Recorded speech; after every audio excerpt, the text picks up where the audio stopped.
Bike है, इसे आप देख सकते हैं कि जो इसके साथ खुलना था वो इसके साथ से खुल चुका है। इसका फ्रेम जो है वो प्रॉपर रंग किया गया है और अब इसमें दोबारा से इलेक्ट्रिक की फिटिंग होगी। 1500 वाट मोटर लगेगी, इसमें 63 वोल्ट बैटरी लगेगी।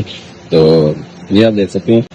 तो कुछ इस हालत में हमें फ्रेम चाहिए होता है जिसको हम इलेक्ट्रिक पे कन्वर्ट कर सकते हैं और आपका 7-8 साल तक का फ्यूल वो जो है वो साथ लेके घूमेगा। ये डिपेंड करता है आपकी बैटरी के ऊपर कि आप कितना माइलेज उससे लेना चाहते हैं, क्योंकि हमारी बैटरीज का गारंटी के हवाले से और लाइफ के हवाले से सेम यही है कि जितनी छोटी बैटरी होगी उतनी गारंटी थोड़ी होगी, जितनी बड़ी बैटरी होगी उतनी गारंटी ज्यादा होगी, उतनी लाइफ ज्यादा होगी। ठीक है, तो हमें कुछ इस हालत में बाइक चाहिए होता है जिसका फ्रंट पूरा हो, शाखें हो, ठीक है, और बाकी टंकी टॉप पे सीट इसकी है लेकिन वो गई हुई है।